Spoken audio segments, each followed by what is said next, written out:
Yes, of course.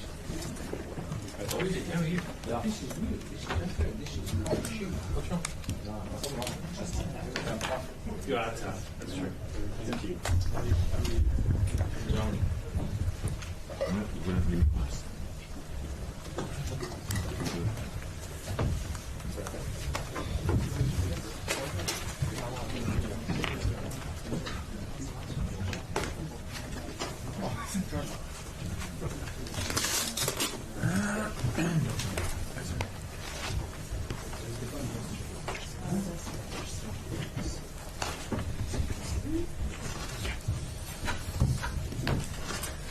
Good afternoon, everyone.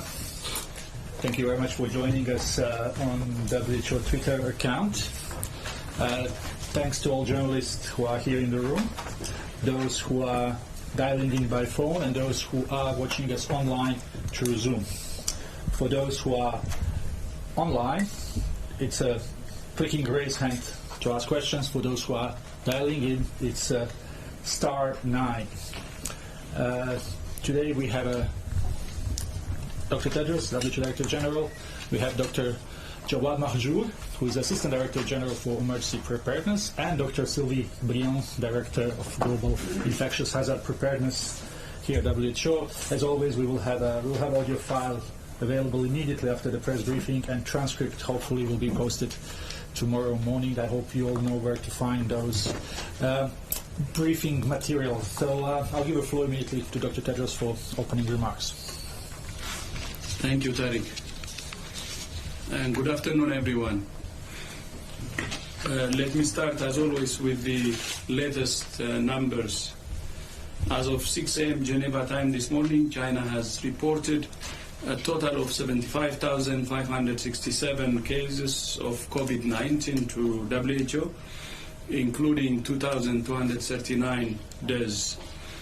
In the past 24 hours, China has reported 892 new confirmed cases and 118 deaths. The significant decline in new confirmed cases is partly due to another change in the way China reports numbers. As you know, last week, China started reporting clinically diagnosed cases in addition to laboratory confirmed cases. They have now switched back to reporting only suspected and lab confirmed cases.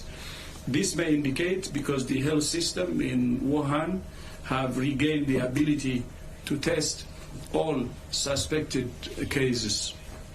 As a result, some cases that had been clinically confirmed have now been subtracted from the total because they have tested negative. Although the number of cases in Hubei province continues declining, we're concerned about an increase in the number of cases in Shandong province, and we're seeking more information about that. Outside China, there are now 1,152 cases in 26 countries and 8 deaths. Although the total number of cases outside China remains relatively small, we're concerned about the number of cases with no clear epidemiological link, such as travel history to China or contact with a confirmed case. Apart from the Diamond Princess cruise ship, the Republic of Korea now has the most cases outside China. And we're working closely with the government to fully understand the transmission dynamics that led to this increase.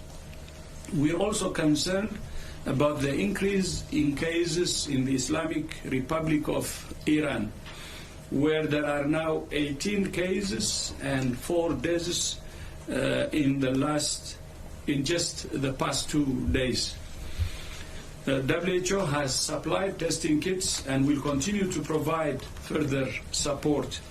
Our concern continues to be the potential for COVID-19 to spread in countries with weaker health systems. Tomorrow, I will address an emergency meeting of African health ministers held jointly by the African Union and the African Centers for Disease Control and Prevention.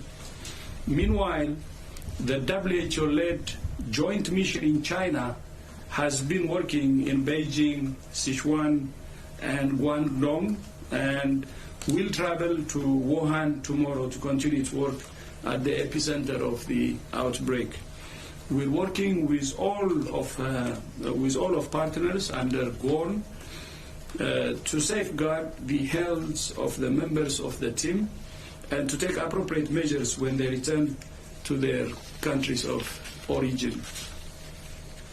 I'm also pleased to announce today that we are appointing 6 special envoys on coronavirus, on COVID-19, to provide strategic advice and high-level political advocacy and engagement in different parts of the world.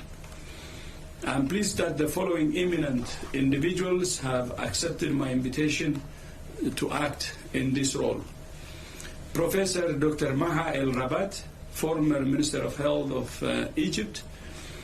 Dr. David Nabarro, former Special Advisor to the UN Secretary General on the 2030 Agenda for Sustainable Development Goals and Climate Change. Dr. John Kengasong, Director of the African Centers for Disease Control and Prevention. Dr. Mirta Roses, former Director of the WHO Region of the Americas. And Dr. Xin Yang Su, former Regional Director of the WHO Region of the Western Pacific. And Professor Samba Sow, Director General, Center for Vaccine Development in Mali.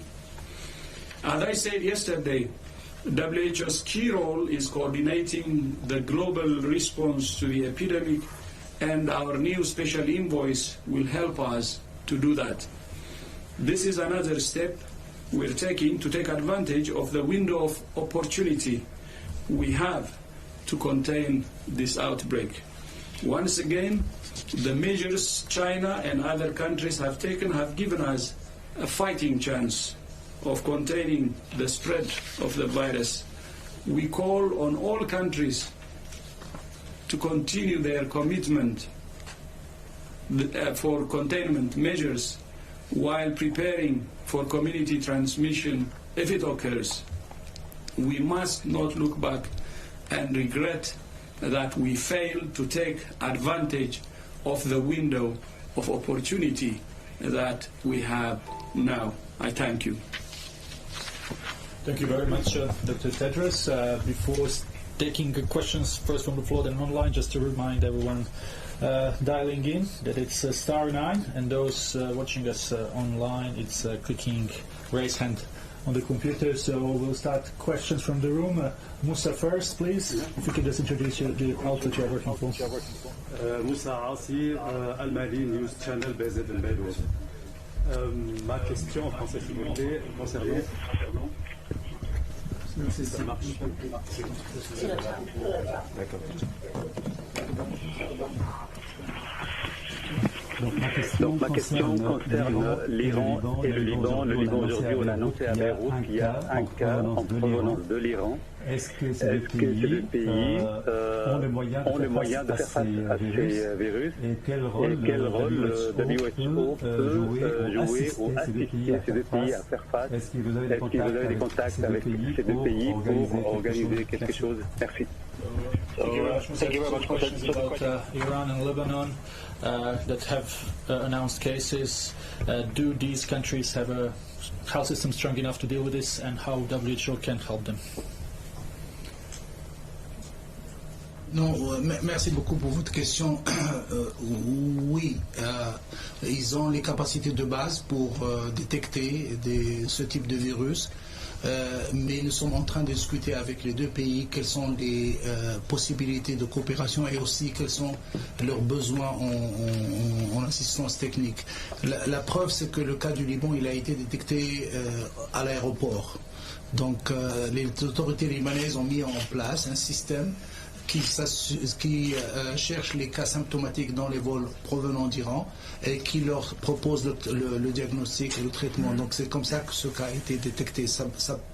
Ça prouve jusqu'à un certain point que la capacité existe. La même chose en Iran, et le bureau régional de la Méditerranée orientale est en train de travailler avec eux pour pouvoir un peu évaluer la situation et aussi voir quels sont les besoins en assistance technique de notre part, et nous sommes en contact permanent avec eux. Can you do a shorter English version, please? No, I think the two countries, they have the basic capacity to detect this kind of viruses.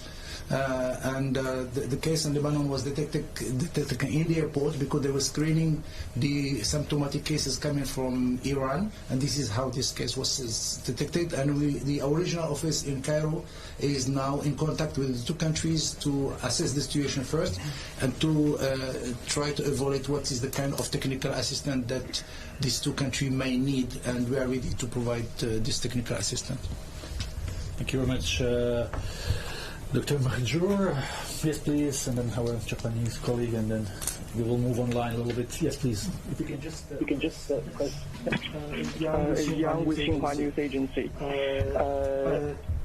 You mentioned that the international expert group will go to Wuhan tomorrow. So is there any specific steps they're going to conduct in Wuhan? Yeah, as I said it a couple of times ago, the expert group is fully empowered to suggest and also operate based on the situation on the ground. So that's up to them on what to focus and also the next steps they want in Wuhan. Thank you. Thank you, Dr. Tedros. Yes, please. Good afternoon. I am Rinkalo from Nikkei Japanese media. You pointed out in South Korea and in Japan, in Singapore, it is indeed a fact that the COVID-19 has spread rapidly in recent days, although the fatality rate is still low. Even in this situation, do you say that you have not yet observed any clear community transmission outside China? Thank you. Yes, thank you for your question. Indeed, we are looking at the numbers and also working very closely with those countries to try to understand and to give meaning to those numbers. As you know, we have seen in previous outbreak of SARS and MERS-CoV what we call super spreading events. So in those kind of events or situations, we may have a rapid increase in numbers, but as long as we can understand how the transmission has occurred and how the new cases are linked to this event, then we can also make sure that we can stop the transmission. And so this is the kind of investigation that all countries are doing currently, trying to differentiate, is this a community, low-level community transmission that were undetected, or do we face this kind of super spreading event where more cases are infected than we see usually with just person-to-person transmission. And so we are monitoring the situation very closely. In South Korea, they are still very committed to stop transmission, and so, but at the same time taking the right measure to contain if we have a super spreading event. Thank you very much. We will now go to some journalists online. We will start with Mr. Banjo Kaur from India, calling from Down to Earth. Mr. Kaur, can you hear us? Yeah, I can hear you. Can you hear me? Yes. Yes. Okay, so my question is to Dr. Tedros. You said in your opening remarks that China changed its strategy again because their investigative or their surveillance methods have improved. But they started with lab-confirmed cases, then they went to clinical diagnosed cases too, when the numbers spiked for about 15,000 in a day. And now they have gone back to lab-confirmed cases. So don't you think that this, seesaw has created some sort of epidemiological confusion, not just among researchers, but also among journalists and people at large? My second question is regarding the Diamond 2 ship. Though passengers have started disembarking now, but do you think in hindsight that quarantine of so many people on a ship was a right strategy and it did not go wrong, especially for those people who were on board? Thank you. Thank you very much, Ms. Kaur, and my apologies for not recognizing that it's a female name. So 2 questions. Okay. Would you like to start with the first one? So I think on the epidemiological situation in Wuhan, as we said earlier, and we observe in other epidemics, it's not unusual to count things in a different ways as the epidemic evolves, because as Dr. Tedros said, it's also related to the capacity to have laboratory diagnostics. And so what is really important in epidemiology when you observe an epidemic is to remember that surveillance or monitoring of the disease aims at taking the best possible decision. And so it's really numbers for action and not numbers for numbers. And so as long as we understand how things are counted and what the numbers include, then it helps us to make the best possible decision to protect the health of the people.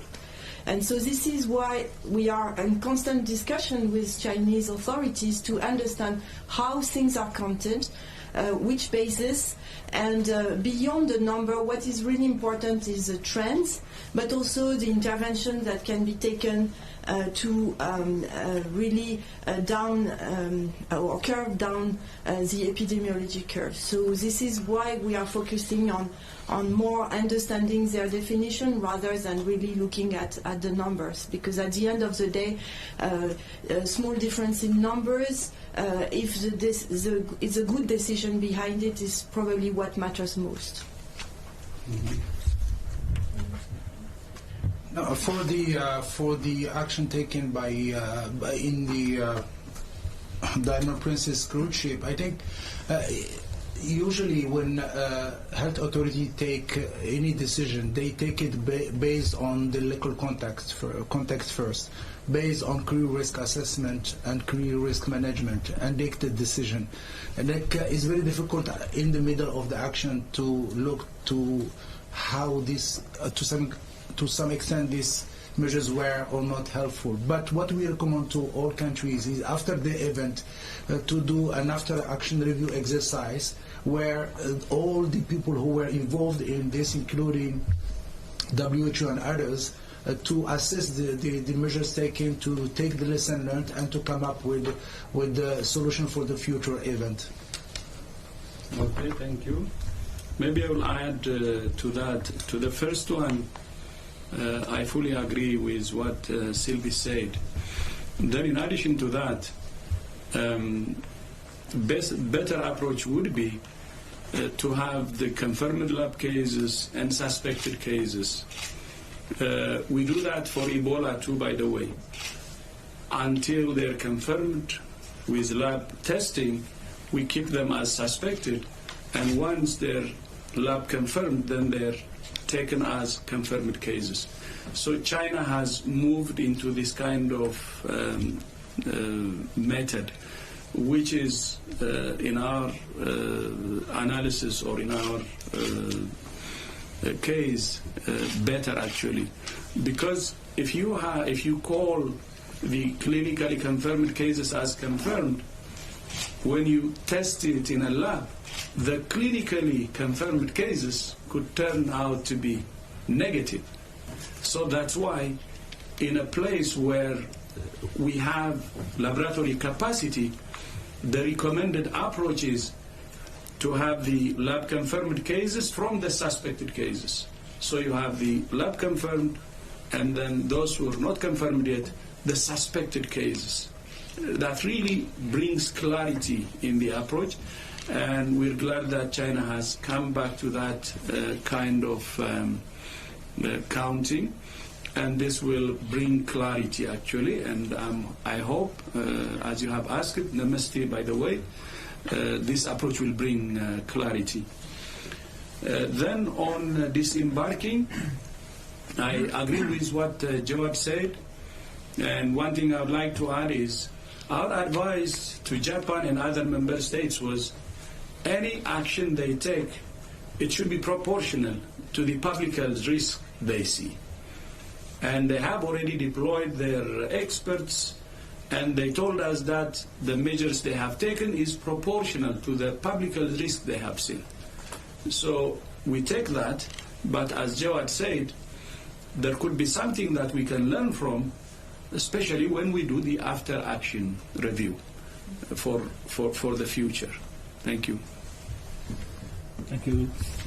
Thank you, Ms. Cowell. And we will go to next question from Helen Branswell. Helen, can you hear us? Hi, yes, thank you very much for taking my question. Dr. Tedros, I think it was yesterday you were talking about the window may be closing. Today we've heard that Tehran has announced they have 18 cases and 4 deaths. Likely they have a lot more cases if they've already got 4 deaths. A Canadian who was in Iran has been tested positive in Canada. Somebody in Lebanon who has been in Iran has been tested positive. Is this outbreak at a tipping point now? Helen, that's why I said many times actually the window of opportunity may be closing. And you have rightly said that, the cases we see in the rest of the world, although the numbers are small, but not linked to Wuhan or China, it's very worrisome. And then Iran in the past 2 days has reported 18 cases and 5 deaths, I think, 4 deaths. This is very concerning.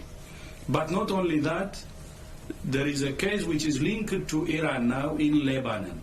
This is a 45-year-old woman. And these dots are actually very concerning. Take them as dots or trends. So what I believe is the window of opportunity is still there. But our window of opportunity is narrowing. I would put it that way, narrowing. And that's why we called the international community to act. And that's why I explained yesterday, although we're asking for the international community to act quickly, including the financing, that's not what we see. So again, I fully agree with what you said, but my analysis of the situation is the window of opportunity is narrowing, so we need to act quickly before it closes completely. That's what I would suggest, and thank you so much. It's a very, very important question, and that's what we have been saying since the declaration of FIG end of January.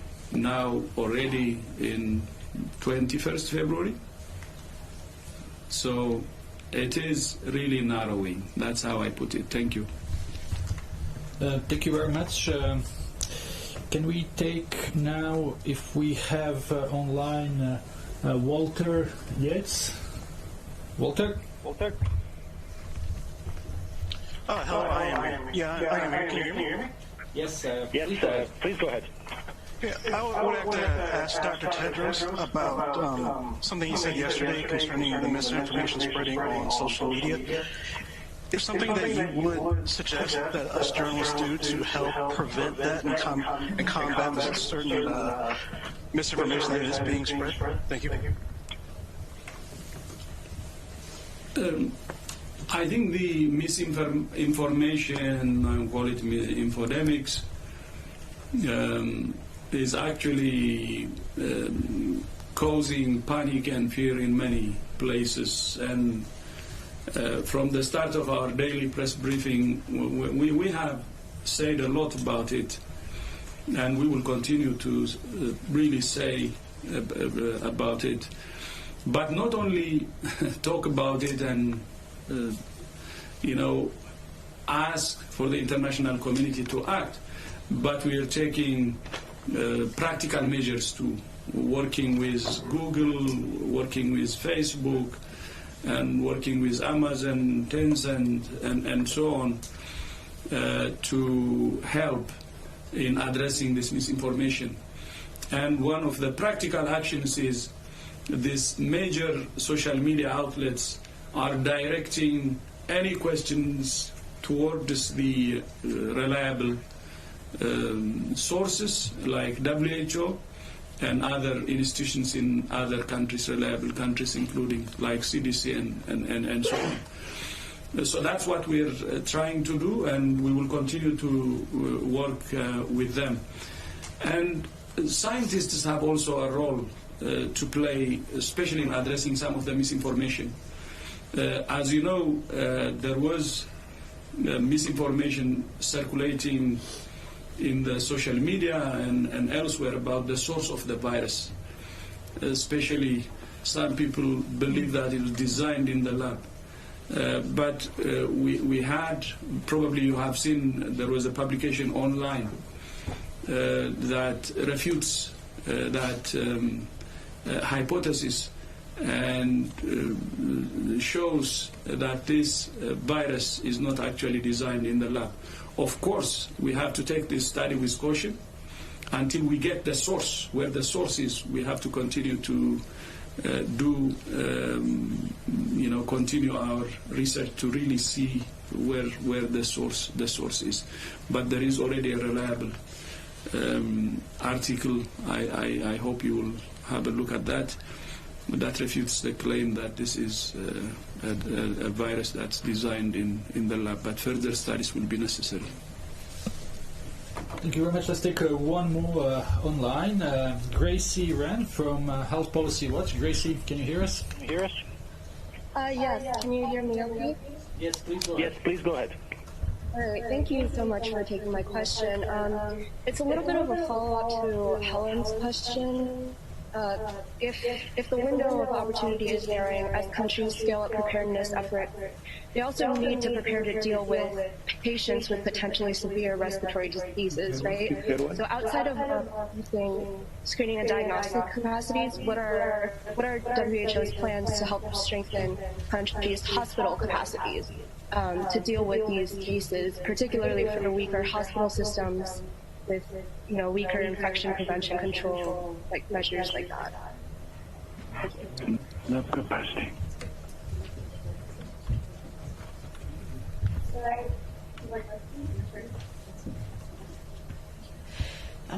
Yeah, thanks. So on this issue of strengthening hospital capacities, we act on many fronts.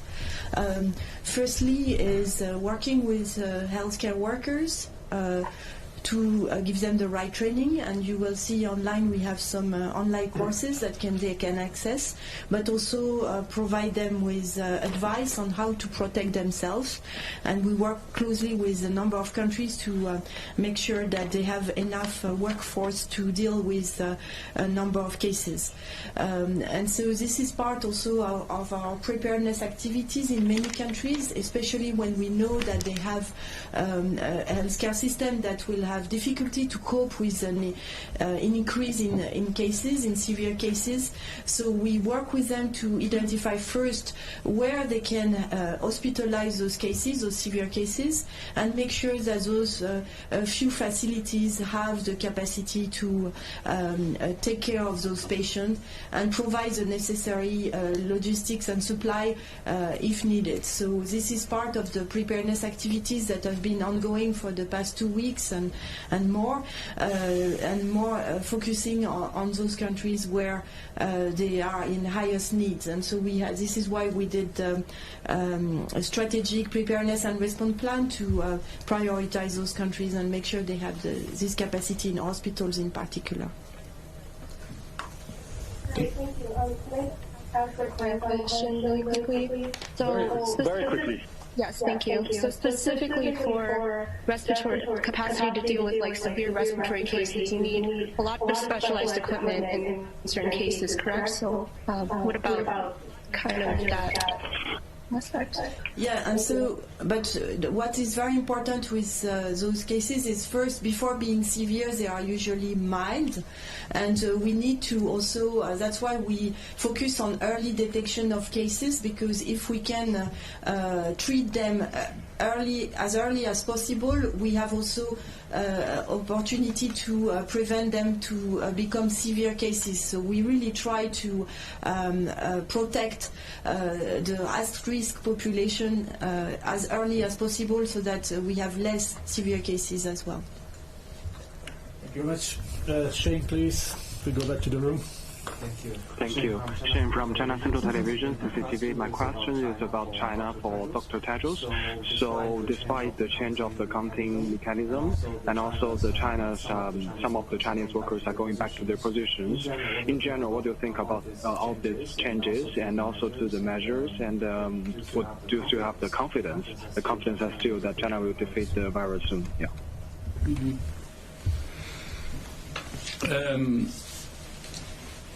On the lab, the counting of cases, I have already said it. And taking what we have been doing before with lab capacity, the best is to have the suspected cases and then take them as confirmed when you do lab tests. That's very clean. So going into that is good instead of clinically confirmed cases, because clinically confirmed means it could be negative or it could be positive. So that's why we're saying what China chose now is clean. And it's good that they have moved to that. But we also understand, they were using the clinically confirmed cases because it could be because they had the lab capacity was low because of a big number of cases. The most important thing is, based on your situation, to shift into doing the better approach. So we have to be very flexible on that. Then on containing the virus, we still believe that we can contain the virus. And what China is doing, serious measures in Wuhan and Hubei province and others, hammering at the source, can help us to contain it. And other countries, since we have now number of cases, 1,000 outside China, other countries should also be very, very serious. And that's why I said, although the window of opportunity is narrowing to contain the outbreak, we still have a chance to contain it. But while doing that, we have to prepare at the same time for any eventualities, because this outbreak could go any direction. It could even be messy. But what I'm saying is, it's in our hands now. If we do well within the narrowing window of opportunity, we can reverse any, or we can avert any serious crisis. If we don't, if we squander the opportunity, then there is a serious problem. There will be a serious problem in our hands. And that's what WHO is saying. Okay, so there's also part of my question about the workers or the employees going back to their work. So what do you think about that? Because that will definitely help the China recovery from the economy. But that's what I said. In China or other countries, our advice is to take measures very proportional to the public health problems they see. That's our advice. And I hope China is doing that and other countries are doing that. To encourage the workers to going back to their positions. We don't go into specific recommendations because we have to, see, the details of what's happening if we are going to recommend, and we need to sit together. But with the question you're asking and what we would recommend as or put our general position is to encourage countries to take measures which are proportional to the public health response. Thank you. Let's see if we have. Jamie was raising his hand. Go ahead, Hugo. Okay, so please. I was showing you also this side because it's tired. Thanks, Hugo Miller from Bloomberg News. It's on, yeah. It sounds like you're comfortable with the methodology, the shift in methodology of clinical versus lab testing in China. But just today, 200 cases were reported from prisons that had previously been excluded. Are you comfortable that the methodology now is something you can understand and relate to, and there will be no more surprises? And is there any concern that in a rush to reach a conclusion that net new cases in China are dropping, that not every potential case is being considered in their methodology? Thanks. As you know, the international experts and Chinese counterparts, the joint mission, is working together. So if there are unanswered questions, they will tell us. Thank you. Very quick follow-up on Iran. On Iran, are you getting you said you're particularly concerned about cases that don't have a direct link to China, and Iran to Lebanon is a now a worrying link. Are you getting the information you need so far from Iranian authorities? We're getting information, but we have to engage them even more, because in 2 cases, having 18 cases and 4 days in our hands is serious. Thank you. Thank you very much. Jamie, please, and then John. And then we will see if we have time for one more line, and then we will have to conclude. Jamie, very short question, one question. 1.5. Hi, Jamie, Associated Press. I just wanted to know, you talked a little about these clusters, but these clusters that are far from China, what does it say about this phase in the outbreak? Are we getting closer to a pandemic? And could you just give us a quick update about the infection spread in healthcare settings, both within China and outside of China? Thank you.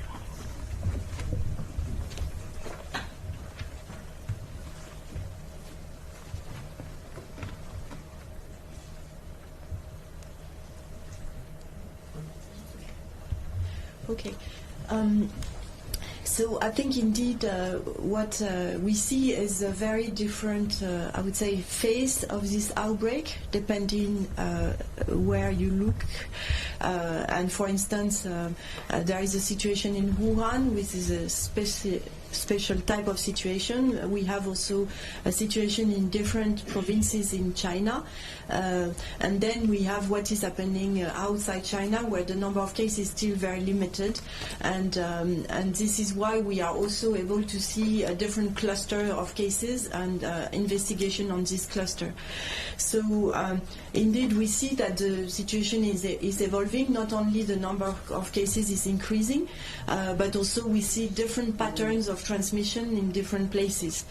So and this is why we are monitoring it, and Dr. Tegros kindly organizing this press conference to just showing that we are monitoring the situation, looking at what is happening everywhere, trying to have as much information as possible from each of these situations, and we are closely working with countries to have the more detail possible to try to understand really what is going on. Is it the same type of transmission as we have seen at the early stage of this outbreak, or are we moving to another phase of the epidemic? And so we try to also qualify as much as possible this situation, but you understand that we have a lot of diversity, different outbreaks showing different faces, and so that's why we try to make sense of all those different experiences we see across the world. But as Dr. Tedros said, we still have this window of opportunity, because we think that even if in some places we see a large cluster of cases, it's still we can monitor where they are coming from and what is going on. And so we need to continue to monitor the situation very closely until we can say that the situation is completely different. For the healthcare settings? Healthcare settings. Healthcare settings. You want to do? Yes, okay. So similarly, in healthcare setting, we have seen different patterns, including in China, because nosocomial transmission has happened at the early stage of the outbreak and was based probably on the lack of knowledge about the disease or the virus itself. But we have seen also that these nosocomial transmission, when healthcare workers were aware of the disease and the virus, we have seen a decrease on those transmission. So it's a good sign. It means that with knowledge we can reduce the risk for those professionals.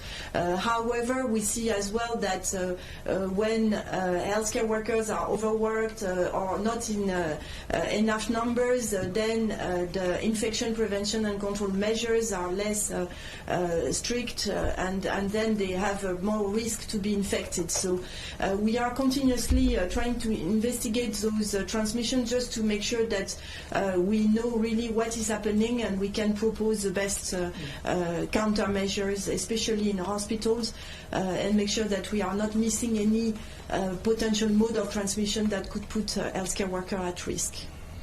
Yeah, I fully agree with what Sylvie said. Overworked health professionals a risk. In addition to that, health professionals that are not properly protected.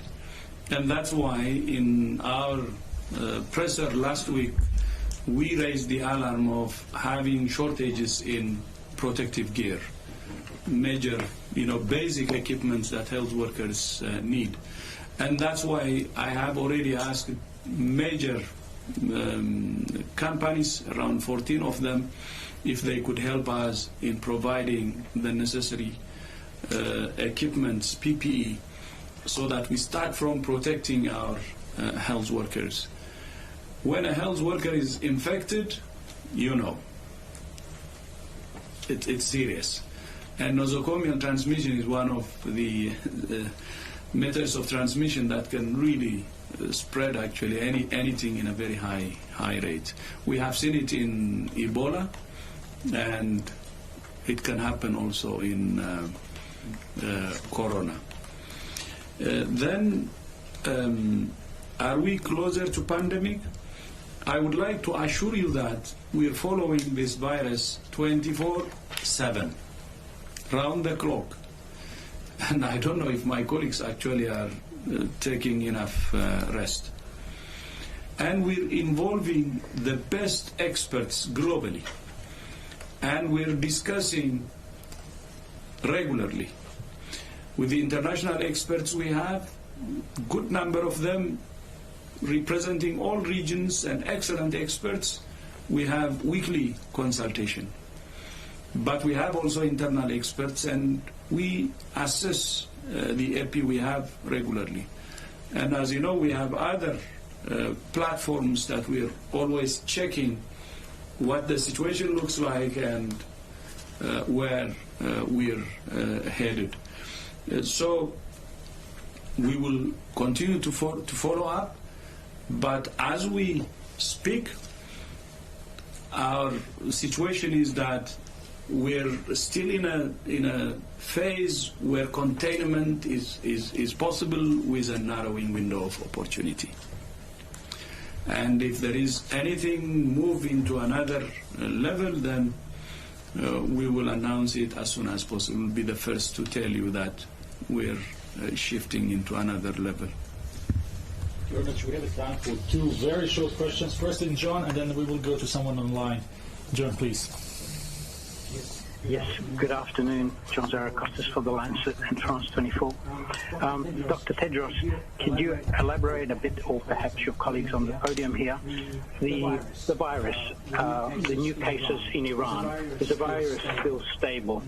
You said that it's a very worrisome situation. And secondly, you've got now an outbreak in a country that's subject to strict sanctions by the UN system. Could that be a hindrance, or you have assurances from the international community that that will not impede your ability to act in Iran?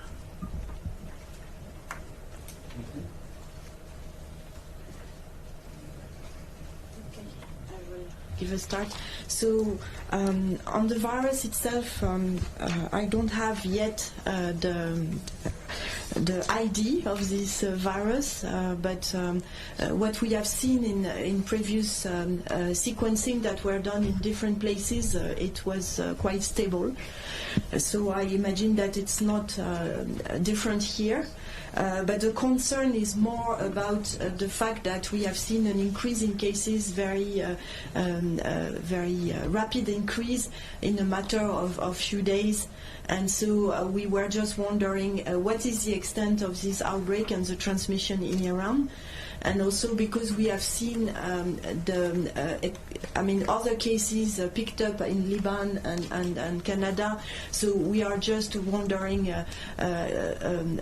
about also the potential of more exported cases in the coming days. And that's why it's concerning, because we would like all the countries in the world to be aware and to make sure that they will also put in place the right detection measures so that we can pick up those cases as early as possible, and not allowing this virus to spread further in the coming days.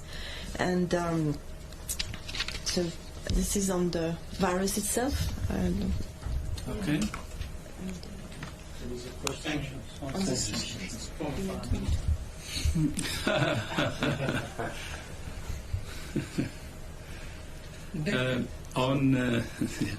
On sanctions, as you know, in emergency situations, mainly during any what do you call it, outline the terms of sanctions, emergency situations are excluded.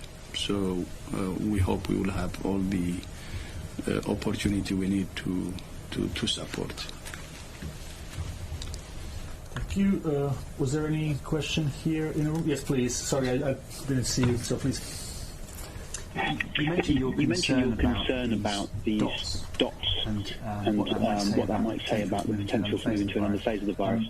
Just linking that back to the post-action assessment on board the Princess cruise ship. Do you see that post-action report as potentially useful to people potentially dealing with new clusters? And if so, how quickly will that post-assessment report be completed, and when will we find out the results?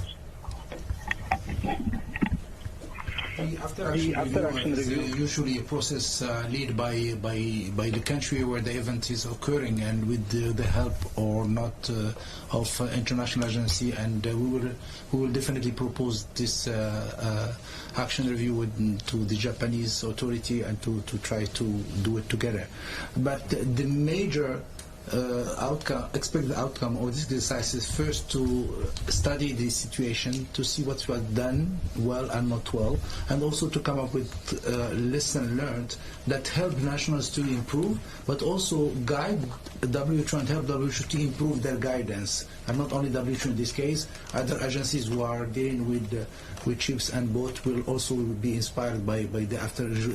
It's a learning exercise where we come up with conclusion to improve the global community preparedness in the future.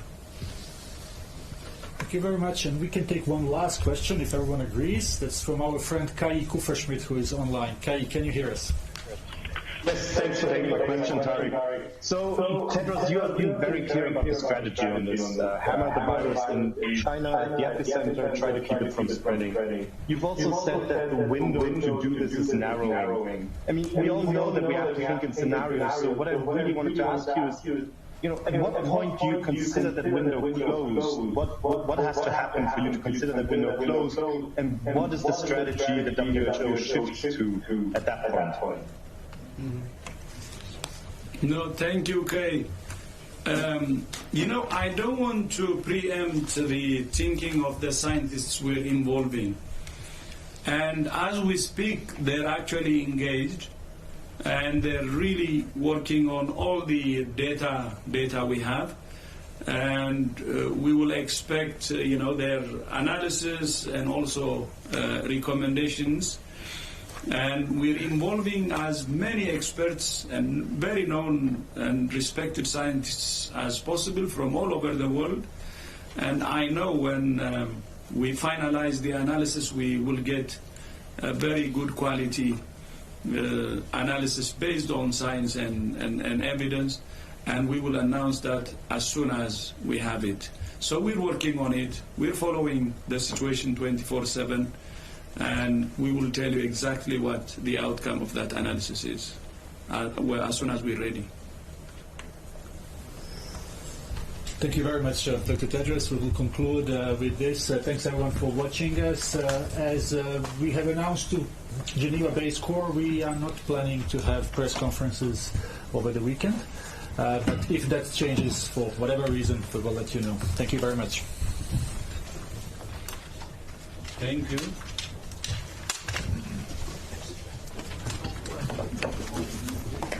So I'll see you on Monday.